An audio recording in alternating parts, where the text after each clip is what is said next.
G'day frothers, welcome back, and today we're going to be taking a look at chemical anchors. Now, if you're like me, you love clipping a good solid glue-in bolt. But you might be wondering, what even is this stuff holding the bolt in? So today I'm going to be testing a whole bunch of different glues, chemical anchors, resins, whatever you like calling this kind of stuff. So before we get into the testing, just a little background about what these things are. So they're all a two-part chemical mixture of a base resin, usually the bigger part, and some kind of hardener. There are three main types. You've got your polyesters, which are the cheapest and weakest. You've got vinylesters, which are kind of medium, and then epoxies, which are the highest grade, most expensive, strongest. And there are a whole bunch of hybrid formulations, and sometimes they'll have other names. I'm not going to get into the philosophy of it, like is a vinylester really a hybrid of acrylic and blah. I'm not going to get into any of that today. Just going to go by what it says on the label. So this one here, DeWalt AC100 Pro, says vinylester, and so forth. Now, because this is a big complex topic, but it's also pretty important for like rock climbers safety and bolt maintenance and stuff, I'm just going to lay out my main glue principles right at the top here. Now, the number one thing, if you are not sure what glue to use, if you are bolting a rock climb and you don't have any local knowledge that you can draw on, the very number one thing is, if in doubt, use epoxy, particularly the red one. If you use a red colored glue like that, it will be the strongest kind of glue available. The very strongest ones will be colored red, so that on a construction site, an inspector can come along and check that the areas that need the very strongest glue have the very strongest glue. If you use one of these according to the instructions, it's pretty hard to screw it up. You should end up with a very, very strong bolt. Now, the one exception to that is going to be if it's cold. If the temperature is around freezing, epoxies can set really slowly, and it's possible they may not fully harden at all, in which case a vinylester is going to be better for you. These will harden in colder temperatures. And then another thing I like to look for is these blue badges on here. So see that one? That's Iccons. So these blue badges are ETA certifications. They're European Technical Assessments. Now that just means that these guys have passed tests according to that standard, and believe it or not, that standard is a lot more rigorous than I or any other dudes on YouTube can do. And if you're not in Europe, doesn't really matter. This is DeWalt, American glue used in Australia. They still use that badge. For whatever reason, the European standard is just the one that's taken off in the industry. There are others, but really the European one is the biggest one. And if you're not sure what glue to get, just find one with the blue badges. It should be a good one for climbing purposes. And then all these other certifications like seismic and wind and crack concrete, they've all got really specific tests that they need to pass to get those certifications. But for us, what it really means is that is going to be a bloody strong glue. Once again, something with these sort of certifications going to be good for climbing. And then the last thing is, never use a polyester. These are the cheapest, weakest types of glue. They'll still be pretty strong short term, but these things, they absorb water and they also degrade in high pH environments. So after as little as 5-10 years, you can end up with just a bunch of crumbly crap in the hole and the bolt will fail pretty easily. Don't use polyesters. Me personally, I have only ever used epoxies like these for rock climb rebolting, partly because they're the strongest ones and partly because of just where I am. This is a nice warm subtropical part of Australia, and at the kind of temperatures we've got around here, vinylesters will go off really quickly. Too quickly to really be practical. Okay, and so before I get to the testing, I'll just talk you through the test procedure. So I'm trying to test the glues themselves, and we're doing a confined pull just like in one of the ETA standard tests. I just got some of this threaded rod, and of course before installation I did all the drilling and then all the blowing before getting the glues going.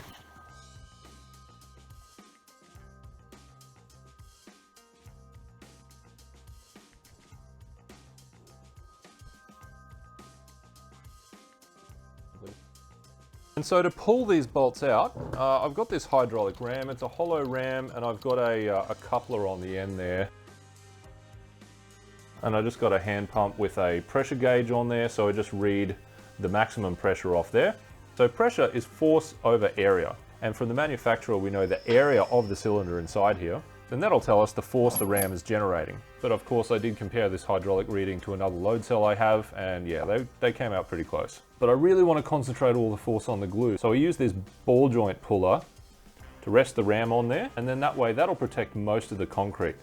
If you have a big tripod, then you'll end up with a big area of concrete breaking out.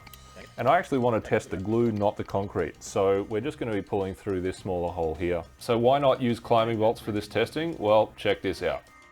So this is the cheapest glue I could find, and that is a proper Rorma climbing bolt. This rock is really strong trachyte, and if we put the hydraulic on it, well, can't even break it. This bolt is so strong, it maxed out my rig, 52 kilonewtons. So how are you meant to separate out the glue performance if your worst glue maxes out your rig? So here are all the specs for all these different glues. Price in dollary dues, of course. Pretty much all of these do have some kind of ETA certification, and quite a lot of them have a 100-year service life too. It's only really the very cheapest ones that don't. And first up, we've got some DeWalts. So this is Polyester GP50, Vinylester AC100, and Pure Epoxy Pure 150 Pro. So these two are pretty commonly used for climbing anchors. I believe the AC100 is especially common in North America, and hopefully the polyester isn't. But I decided to throw a polyester in, you know, just to see how strong it is. Now you can see the three main types of canisters that these glues will come in as well. This will fit in your normal sort of caulking gun. These two require special caulking guns, but luckily you can get caulking guns with like these movable cradles that'll actually fit all these different types in them. So if you're using a few different glues, definitely worth getting your hands on one of them. This one is made by DeWalt.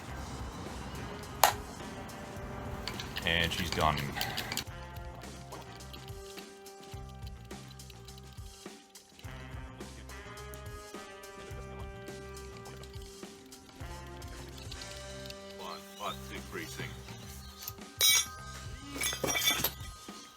Wow.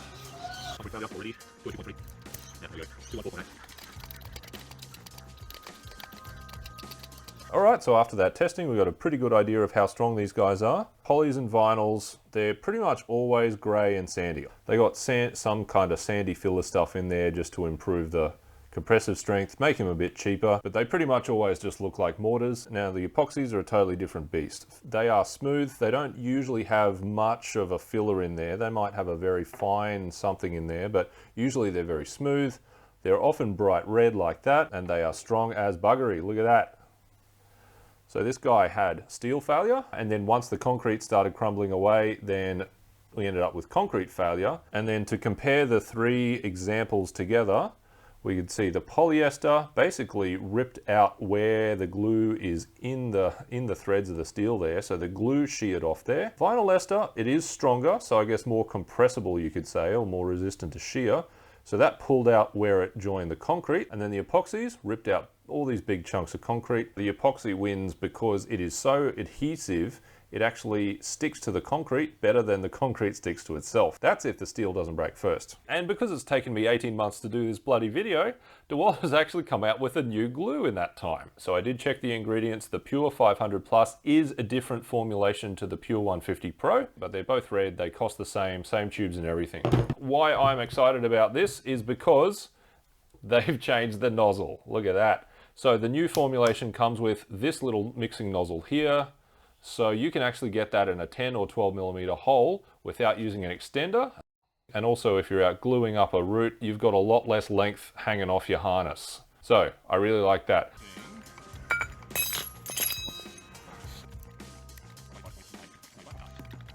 And the new DeWalt glue came out basically as you'd expect. Plenty of steel failure, plenty of big concrete failure, and nice red color. Next up, Mungo. So we had a Vinylester MIT SE Plus and an Epoxy MIT 700 RE. Mungo is a pretty weird name, but it seems to be mongoose related, I guess. And this is a Swiss company. Glues are made in Germany. So these guys have got ETA tags, and also the epoxy at least has 100-year design life.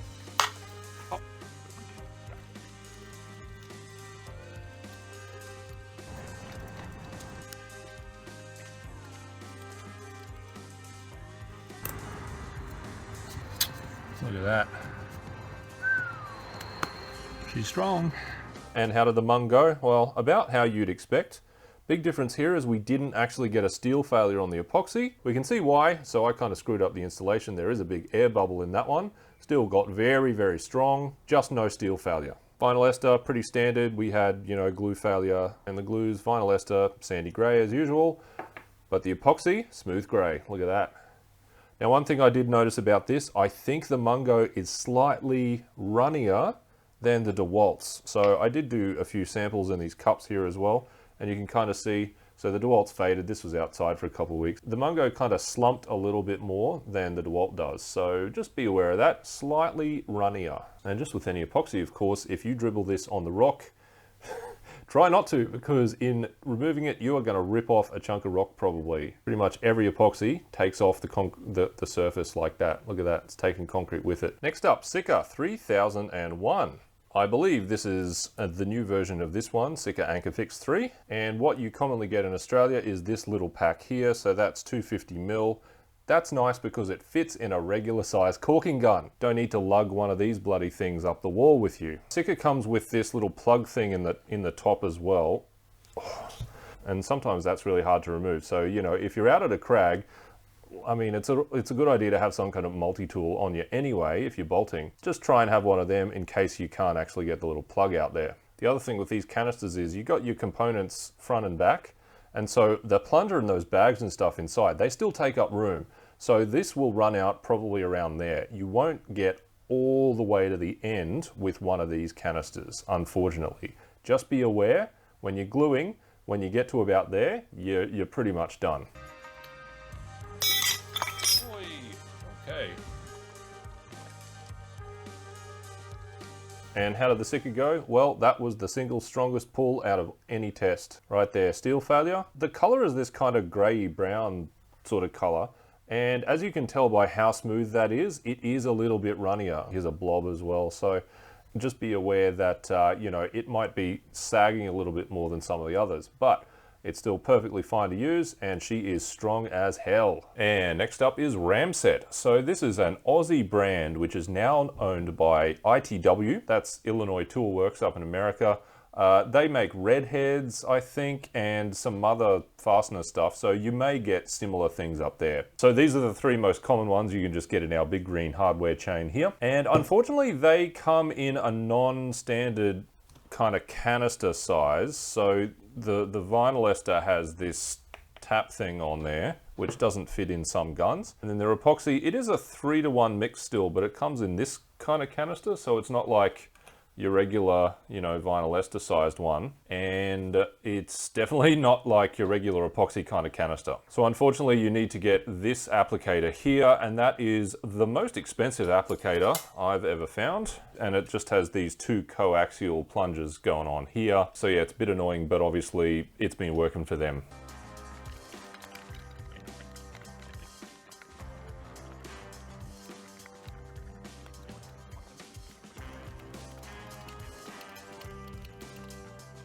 $217, good.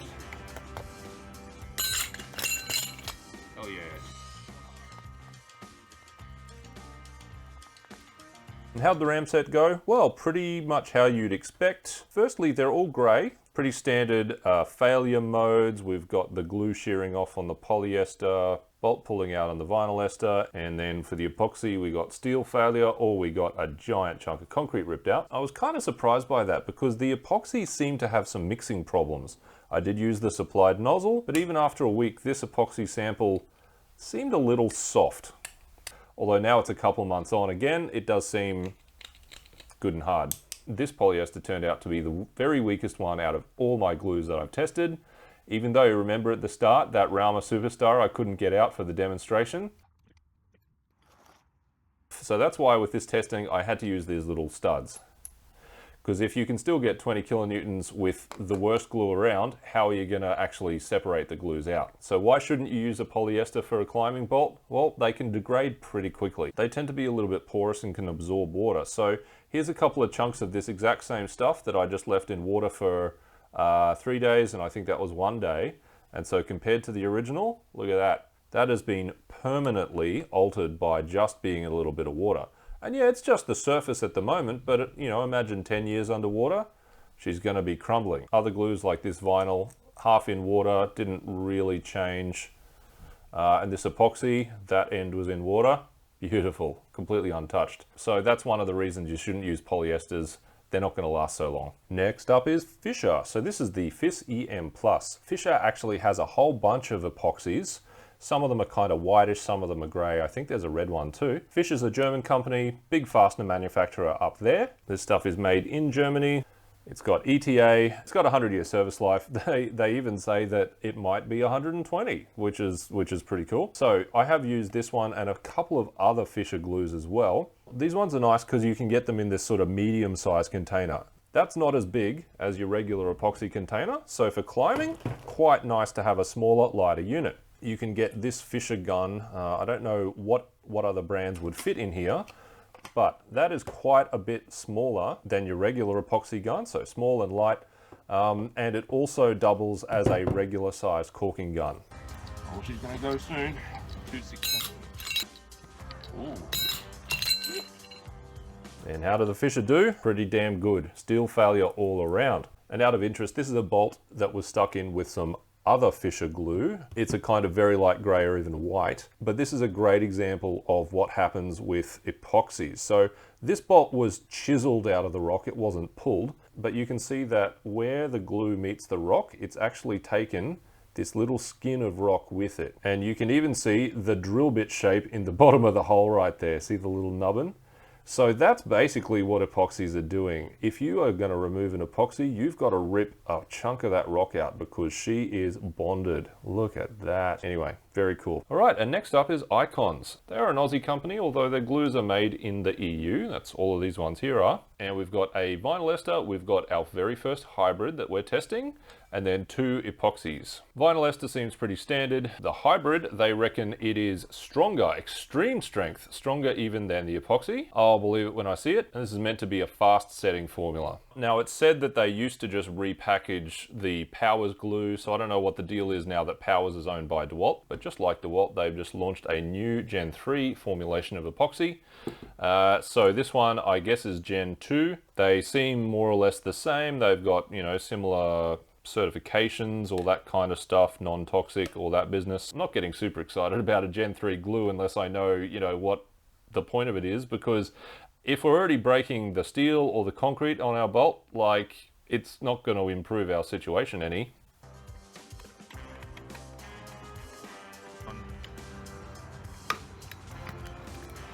No, 193. 50, 170, 180. Oh, this is that is still on there.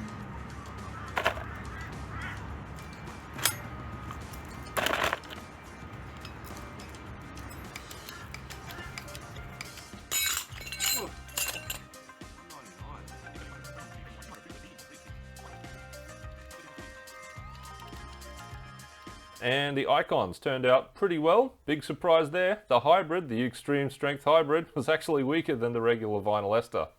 Nice one, guys. These ones had the pretty standard glue failure with a little bit of concrete, both grey and sandy. Well, that one's kind of brown and sandy. Now the epoxies. The red label one is actually grey. I think that's basically the same stuff that I used to use for the last sort of 10 years, but it was a different label. The white label turned out red. And then they both had typical epoxy behavior. We had a couple of steel failures, and we also just had giant concrete failures. And so what I reckon is going on with the epoxies is this is basically the old formulation. So I've been using that stuff since 2015. And then they've come out with a new version, which is maybe not necessarily stronger, but it could even just have some other benefit. All right, and if we graph up all of those results, here we go. So we got some different colors here for the different types of glue. This dash border is steel failure. So first thing to notice, yes, the epoxies are dominant. Steel failure only happened with the epoxies, and every single one of the epoxies got steel failure, except that Mungo, because, you know, I had an air bubble in there. No other type of glue got steel failure, although some of the vinyls did still have comparable strength to the epoxies. So these green ones are the polyesters, and the DeWalt polyester actually had one really strong pull. I'm not sure how it did that, 33 kilonewtons, because the majority of them were a lot weaker. But I couldn't find reason to reject that result, so there it is. And this graph is the best 3 average tests. Now these results do include the concrete breaking as well, so that's why some of the epoxies get an average lower score, but pretty obvious result. The polyester polyesters both down here, they are the weakest. That hybrid thing, that was in the middle. And then the vinyl esters, like none of these guys broke the concrete. Some of these epoxies did. So this here, you know, they're mixing up, but really the epoxies are stronger because they're breaking the concrete, whereas the vinyl esters didn't really do that. And the Mungo turned out the best on average, so that's pretty interesting. That one didn't actually get a steel failure, but it obviously provided really good, consistent resistance to extraction. The new DeWalt epoxy scored slightly lower than the old DeWalt epoxy. Could be a few reasons there, but honestly, I mean, that's less than 1 kilonewton difference. That's about 2% difference, well within the margin of error for this kind of test. The two Iccons epoxies, the old grey one did score a little bit lower than the red one, but all up, considering that this includes the concrete breakage, yeah, no huge surprises here. And the second test I did is actually a torque test. So this is something a little different. I've seen a couple of attempts at this before. So Mick Law has published this nice little paper using that kind of method. But this is another test that shows off the different properties of the different types of glue really well. So for the torque test, we drill a 12mm hole, 40mm deep, and glue in an M10 bolt and measure how much torque it takes to release it. 40.1. Yep. Jesus Christ.